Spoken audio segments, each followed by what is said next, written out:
ನೋಡಿ, ಬೀದರ್ನಲ್ಲಿ ಆಯ್ತಲ್ಲ, ಗುಂಡು ಹಾರಿಸಿ ಡಕಾಯಿತಿ ಮಾಡ್ಕೊಂಡು ಹೋದ್ರಲ್ಲ, ಸುಮಾರು 83 ಲಕ್ಷ ಹಣ ಇದ್ದಂತಹ ಬಾಕ್ಸು. ಈ ಕೇಸ್ ವಿಚಾರಕ್ಕೆ ಸಂಬಂಧಪಟ್ಟಂತೆ ಒಬ್ಬರು ಸಾವನ್ನಪ್ಪಿದ್ರು ಆನ್ ಸ್ಪಾಟಲ್ಲೇ, ಮತ್ತೊಬ್ಬರು ಗಾಯಾಳು ಶಿವಕುಮಾರ್ ಗುನ್ನಳ್ಳಿ. ಅವ್ರ ಆಸ್ಪತ್ರೆಯಲ್ಲಿ ಟ್ರೀಟ್ಮೆಂಟ್ ತಗೋತಾ ಇದ್ರಲ್ಲ, ಈಗ ರಿಯಾಕ್ಷನ್ ಕೊಟ್ಟಿದ್ದಾರೆ. ಫಸ್ಟ್ ಟೈಮ್ ನನಗೆ ಪುನರ್ಜನ್ಮ ಸಿಕ್ಕಂತಾಗಿದೆ ಅಂತ ಹೇಳ್ತಾ ಇದ್ದಾರೆ. ಹೈದರಾಬಾದ್ನ ಕೇರ್ ಆಸ್ಪತ್ರೆಯಲ್ಲಿ ಶಿವಕುಮಾರ್ಗೆ ಚಿಕಿತ್ಸೆಯನ್ನು ಕೊಡಿಸಲಾಗ್ತಾ ಇದೆ. ಈ ಸಂದರ್ಭದಲ್ಲಿ ಅವ್ರು ಹೇಳಿದ್ದೇನು ಅಂತಂದರೆ, ಬ್ಯಾಂಕ್ನಿಂದ ಹಣದ ಟ್ರಂಕನ್ನು ತಗೊಂಡು ಬರ್ತಾ ಇದ್ವಿ, ಬಂದರು ಇಬ್ಬರು ಗಾಡೀಲಿ, ಅದರಲ್ಲೊಬ್ಬ ಆತ ಡೈರೆಕ್ಟ್ ಶೂಟ್ ಮಾಡೋದಕ್ಕೆ ಶುರು ಮಾಡಿಬಿಟ್ಟ ಏಕಾಏಕಿ. ಅವತ್ತು ನಮ್ಮ ಹಣೆ ಬರ ಸರಿರಲಿಲ್ಲ, ಅವತ್ತು ಗನ್ ಮ್ಯಾನು ಇರಲಿಲ್ಲ, ಡ್ರೈವರ್ ಯಾರೂ ಇರಲಿಲ್ಲ. ನನ್ನ ಮೇಲೆ 3-4 ಗುಂಡು ಹಾರಿಸಿ ಶೂಟ್ ಮಾಡೋದಕ್ಕೆ ಟ್ರೈ ಮಾಡಿದ್ರು. ಅದರಲ್ಲಿ 2-3 ಮಿಸ್ ಆದವು, ಒಂದು ಗುಂಡು ಎದೆಗೆ ಬಿತ್ತು ಅಂತಂದರು. ಇದ್ರ ಜೊತೆಗೆ ಇನ್ನೊಂದಷ್ಟು ಮಾತಾಡಿದ್ರು. ಅವರು ಏನೇನು ಮಾತನಾಡಿದ್ದಾರೆ ಶಿವಕುಮಾರ್, ಬನ್ನಿ ನೋಡ್ಕೊಂಬರೋಣ.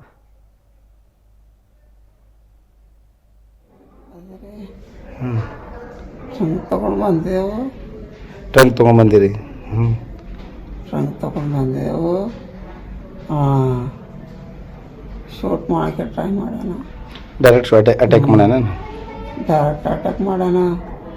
ಗನ್ಮ್ಯಾನ್ ಇಲ್ಲ, ಡ್ರೈವರ್ ಇಲ್ಲ. ನಮ್ಮದು ನಿಮ್ಮ ಗನ್ಮ್ಯಾನ್ ಇದ್ದಿಲ್ಲ, ಡ್ರೈವರ್ ಇದ್ದಿಲ್ಲ, ಎಕ್ದಮ್ ಅಟ್ಯಾಕ್ ಆಗ್ಯದ? ಎಕ್ದಮ್ ಅಟ್ಯಾಕ್ ಆಗ್ಯದ. ಓಕೆ. ಅವ ನಂಗೆ ಟ್ರೈ ಮಾಡೋಣ ಶೂಟ್ ಮಾಡೋಕೆ ಗೋಲಿ. ಅದ್ರಾಗ ಹತ್ತಿಲ್ಲ ನಂಗೆ. ಎಷ್ಟು ಗೋಲಿ ಹತ್ತಿಲ್ಲ? 2-3 ಟ್ರೈ ಮಾಡೋಣ, ಹತ್ತಿಲ್ಲ. 2-3 ಮಿಸ್ ಆದ ಗೋಲಿ ಹತ್ತವ? ಓಕೆ. ಒಂದು ಹತ್ತದ? ಒಂದು ಎದೆಗೆ? ಓಕೆ. ಪ್ಲೇಟಿಗೆ ಹತ್ತದ, ಎದೆಗೆ ಹತ್ತದ.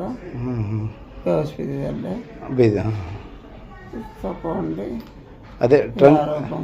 ಅದೇ ಟ್ರಂಕಿಗೆ ಬಚ್ಚಿಸ್ಕೊಳಕ್ಕೆ ಹೋಗಿ ಗೋಲಿ ಹತ್ತಲ್ಲ? ಟ್ರಂಕಿಗೆ ಬಚ್ಚಿಸ್ಕೊಳಕ್ಕೆ ಹೋಗಿ. ಯಾಕಂದ್ರೆ ಗೋಲಿ ಹತ್ತಿನ ಆ್ಯಂಗಲು ಬಗ್ಗಿದಾಗ ಹತ್ತಿದ, ಹಾಗಾಗಿ ಟೊಂಕದಾಗ ಹರಿದಾಗ್ಯದ. ಕಡಿಯಿಂದ ಬೆನ್ನಾಗೋಯ್ತಿದೆ. ಮಿರ್ಚಿ ಹಾಕ್ಯಾವ? ಅವನಿಗೆ ಹಾಕ್ಯಾವ ಫುಲ್ಲು, ನಿಂಗೆ ಬಿದ್ದಿಲ್ಲ ಅದು? ಅವನಿಗೆ ಹಾಕ್ಯಾವ.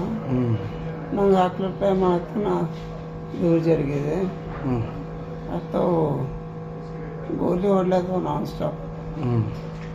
ಹೊಡೆದ 3-4 ಹೊಡೆದ, ಹತ್ತಿಲ್ಲ ನಂಗೆ. ಒಂದು ಬಟ್ ಡೈರೆಕ್ಟ್ ಎದೆ ಹಾಕ್ತಿದ್ದ. ಗನ್ಮ್ಯಾನ್ ಅಂತ ಕೊಡ್ಲಾಗಿದೆ. ಅವರು ಗನ್ಮ್ಯಾನ್ ಕರೀಲತ್ತಿದ್ದು ಯಾರು ಇದ್ದಿಲ್ಲ ಅಲ್ಲಿ?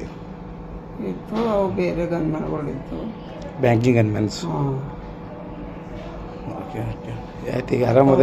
ತಗೊಂಡು ಆರಾಮದ ಈಗ? ಎಲ್ಲ ಔಟ್ ಆಫ್ ಡೇಂಜರ್ ಇದ್ದಿ? ಏನು ಸಮಸ್ಯೆ ಇಲ್ಲ? ಹೆಂಗೆ ತ್ರಾಸ ಆಯ್ತಲ್ಲ ಭಾಳ? ಜನ್ಮ. ಹಾಂ, ಪುನರ್ಜನ್ಮ ಆಗೈತಿ. ಪುನರ್ಜನ್ಮ ಆಗ್ಯದಲ್ಲ? ಎಲ್ಲ ಆಶೀರ್ವಾದ ಬಂದಿದ್ದು. ಎಲ್ಲರೂ ಚಲೋ ಅಲ್ಲಿ ಚಲೋ ಅಂತ ಫೋನ್ ಮಾಡ್ತಾರೆ. ಭಾಳಷ್ಟು ಸಹಕಾರ ಕೊಟ್ಟರು ಎಲ್ಲರೂ, ಜಿಲ್ಲಾಧಿಕಾರಿ ಆಗಿರ್ಬೋದು, ಮಿನಿಸ್ಟರ್ ಆಗಿರ್ಬೋದು, ಮೀಡಿಯಾದವ್ರ ಸ್ಪೆಷಲಿ. ಹಿಂಗಾಗಿ ಭಾಳ ಅಂತ ನಿಂಗೆ ಗೊತ್ತಿಲ್ಲ, ನಾ ಇದ್ದಿಲ್ಲ ಅಲ್ಲಿ. ಅದಕ್ಕೆಲ್ಲ ಭಾಳಷ್ಟು ಮಂದಿ ಭಾಳ ಸಪೋರ್ಟ್ ಮಾಡಿದ್ರು.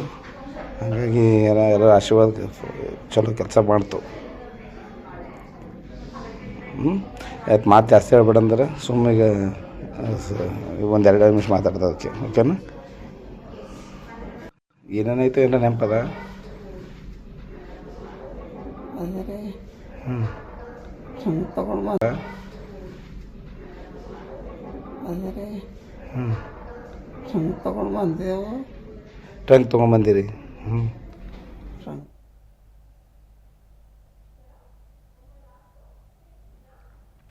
ಓಕೆ, ನೋಡಿದ್ರಲ್ಲ ಶಿವಕುಮಾರ್ ಹೇಳಿದ ಮಾತದು. ನನಗೆ ಪುನರ್ಜನ್ಮ ಸಿಕ್ತು, ಫೈರ್ ಮಾಡಿದ್ರು 2-3 ಬಾರಿ ನನ್ನ ಮೇಲೆ, ಆದರೂ ನಾನು ಬದುಕಿಳಿದೆ, ನನಗೊಂಥರ ಪುನರ್ಜನ್ಮ ಸಿಕ್ತಂಗೆ ಆಯಿತು. ಆಮೇಲೆ ಈ ದರೋಡೆ ಆಗೋ ಸಂದರ್ಭದಲ್ಲಿ ನಮ್ಮ ಗನ್ಮ್ಯಾನ್ ಇರಲಿಲ್ಲ ಅಲ್ಲಿ. ಕೂಗಿದೆ ಗನ್ಮ್ಯಾನ್ ಅಂತ ಕೂಗಿದೆ, ಯಾರೂ ಬರಲಿಲ್ಲ. ಆ ಘಟನೆ ಇತ್ತಲ್ಲ, ಆ ದರೋಡೆಯ ಸಂದರ್ಭದಲ್ಲಿ ಇದಾದಂತಹ ಕರಾಳತೆ ಇದೆಯಲ್ಲ, ಅದ್ರ ಬಗ್ಗೆ ಎಕ್ಸ್ಪ್ಲೈನ್ ಮಾಡ್ತಾ ಇದ್ರು ಶಿವಕುಮಾರ್. ಪಾಪ ಅವರು ಇನ್ನೂ ಟ್ರೀಟ್ಮೆಂಟಲ್ಲಿದ್ದಾರೆ, ICUನಲ್ಲಿದ್ದಾರೆ, ಮಾತಾಡೋಕ್ಕಾಗ್ತಾ ಇಲ್ಲ. ಆದರೂ ಕೂಡ ಕಷ್ಟಪಟ್ಟು ಮಾತಾಡಿ ಒಂದಷ್ಟು ಇನ್ಫಾರ್ಮೇಷನ್ಗಳನ್ನು ಕೊಟ್ಟರು ಶಿವಕುಮಾರ್ ಅವರು ಸ್ವತಃ. ಹೈದರಾಬಾದ್ನ ಕೇರ್ ಆಸ್ಪತ್ರೆಯಲ್ಲಿ ಸದ್ಯ ಟ್ರೀಟ್ಮೆಂಟ್ ತಗೊತಾ ಇದ್ದಾರೆ. ಹಣ ಉಳಿಸೋದಕ್ಕೆ ಭಾರಿ ಟ್ರೈ ಮಾಡಿದ್ದಾರೆ ಅವರು ಕೂಡ. ಎಷ್ಟೇ ಪ್ರಯತ್ನ ಪಟ್ಟರೂ ಸಿಗಲಿಲ್ಲ. ನೋಡಿ, ಸ್ಥಳ ಮಹಾಜರು ಮಾಡುವಂಥ ಸಂದರ್ಭದಲ್ಲಿ ಸಿಕ್ಕಿದಂತಹ ಕೆಲವೊಂದಿಷ್ಟು ಬುಲೆಟ್ಸ್ಗಳು ನೋಡಿ, ಮಾರ್ಕ್ ಮಾಡಿ ತೋರಿಸ್ತಾ ಇದ್ದೀವಲ್ಲ, ಬುಲೆಟ್ ಅದು. ಡೀಟೇಲ್ಸ್ ಕೊಡ್ತಾರೆ ನಮ್ಮ ಪ್ರತಿನಿಧಿ ರಾಜ್ಕುಮಾರ್ ಫೋನ್ ಸಂಪರ್ಕದಲ್ಲಿ ಜಾನ್ ಆಗ್ತಿದ್ದಾರೆ. ರಾಜ್ಕುಮಾರ್, ಶಿವಕುಮಾರ್ ಈಗ ಸದ್ಯ ICUನಲ್ಲಿ ಟ್ರೀಟ್ಮೆಂಟ್ ತಗೊಂತಾ ಇದ್ದಾರೆ. ಮಾತಾಡ್ತಾ ಇದ್ರು, ಬಟ್ ಅಷ್ಟು ಕ್ಲಿಯರ್ ಆಗಿರಲಿಲ್ಲ, ಯಾಕಂದ್ರೆ ಪಾಪ ತುಂಬಾ ಮೆಲ್ಲ ಧ್ವನಿಯಲ್ಲಿ ಮಾತಾಡ್ತಾ ಇದ್ರು. ಏನೇನು ಅಂದ್ರು ಆಕ್ಚುಲ್ ಆಗಿ ಅವರು? ಶೂಟೌಟ್ ನಡೆದಿರೋಂತ ಶಿವಕುಮಾರ್ ಕೂಡ ಅವರಿಗೂ ಕೂಡ ಒಂದು ಬುಲೆಟ್ ತೆಗೆದಿರುತ್ತದೆ. ಆ ಬುಲೆಟ್ ತಗಂತಂದ್ರೆ ಬೀದರ್ನಿಂದ ಅವರಿಗೆ ಹೈದರಾಬಾದ್ನ ಖಾಸಗಿ ಆಸ್ಪತ್ರೆಯಲ್ಲಿ ಒಂದು ಚಿಕಿತ್ಸೆ ಪಡಿತಿದ್ದಾರೆ. ಇವತ್ತು ಪ್ರಥಮವಾಗಿ ಫಸ್ಟ್ ಟೈಮ್ ಅವರೊಂದು ರಿಯಾಕ್ಷನ್ ಕೊಟ್ಟಿದ್ದಾರೆ. ಏನಂತಂದ್ರೆ, ನಾನು ಆ ಟ್ರಂಕ್ ಅನ್ನು ಹಿಡ್ಕೊಳಕ್ ಹೋದಾಗ ಅವ್ರನ್ನ ಶೂಟ್ ಮಾಡಿದ್ರು. ಏಕಾಏಕಿ ಬಂದಂತ ದರೋಡೆಕೋರರು ಏನು ಖಾರದ ಪುಡಿ ಎಸಿದಿ ಅವ್ರ ಮ್ಯಾಗೆ ಫೈರ್ ಮಾಡಕ್ ಸ್ಟಾರ್ಟ್ ಮಾಡಿದ್ರು. ಇವ್ರ ಮೇಲೆ ಕೂಡ 3 ಫೈರ್ ಮಾಡಿದ್ರಂತೆ. 2 ಫೈರ್ ಮಿಸ್ ಆಗಿದ್ದಾವೆ. ಇನ್ನೊಂದು ಫೈರ್ ಅವ್ರಿಗೆ ಎದೆ ಭಾಗದಿಂದ ಹಿಂದಿನ ಹೊರಗಡೆ ಹೋಗಿದೆ ಫೈರ್. ಹಾಗಾಗಿ ಅವರು 5 ಅಡಿ ಆಚೆ ಹಾರಿ ಬಿದ್ದಿದ್ರು ಅಂತ ಅವರೇ ಹೇಳ್ತಾ ಇದ್ರು. ಅದಾದ ನಂತರ ಏನಂದ್ರೆ, ಅವರಿಗೆ ಅನ್ಕಾನ್ಶಿಯಂಟ್ ಆದ್ರು. ಅವರು ಗನ್ಮ್ಯಾನ್ ಅಂತ ಕೂಗ್ತಾ ಇದ್ರು ಕೂಡ. ಬ್ಯಾಂಕ್ ಇರುವಂತ ಗನ್ಮ್ಯಾನ್ ಕೂಡ ಅವರು ಈಚೆಗೆ ಬರ್ಲಿಲ್ಲ. ಹಾಗಾಗಿ ಆ ಇಬ್ರು ದರೋಡೆಕೋರರು ಅದೇ ಸಂದರ್ಭ ನೋಡ್ಕೊಂಡು ಅವ್ರು ಬ್ಯಾಗ್ ಕಚ್ಕೊಂಡು ಹೋಗಿದ್ರು ಅಂತ ಅವ್ರು ಹೇಳ್ತಿದ್ದಾರೆ. ಅವರಿಗೆ ಒಂದು ಪುನರಾಜೀವನ ಸಿಕ್ಕಿದ್ದೇನೆ ಅಂತ ನನಗೆ ಅವರು ಒಂದು ಬೈಟಲ್ಲಿ ನೀವು ಕೇಳ್ಕೋಬಹುದು ಸರ್. ಏನಂದ್ರೆ, ಸಾಕಷ್ಟು ಅವರಿಗೆ ನಿರ್ಶಕ್ತಿಯಾಗಿದೆ ಅಂತ ಹೇಳ್ಬೋದು. ಏನಂದ್ರೆ, ಅವರು ಭಯಭೀತರು, ಬುಲೆಟ್ಕಿನ್ನ ಅವರಿಗೆ ಜಾಸ್ತಿ ಭಯಭೀತರಿ ಆಗಿದ್ದಾರೆ ಅಂತ ಅವ್ರು ಹೇಳ್ತಿದ್ದಾರೆ. ಅವರು ಬುಲೆಟ್ ಹೊಡೆದಿಂದು ಕೂಡ ಅವ್ರಿಗೆ ಗೊತ್ತಾಗಿಲ್ಲ ಅಂತ ಅವರು ಒಂದು ಮಾಹಿತಿ ಕೊಡ್ತಾ ಇದ್ರು ಸರ್. ರಾಜ್ಕುಮಾರ್, ಡೀಟೇಲ್ಸ್ಗಾಗಿ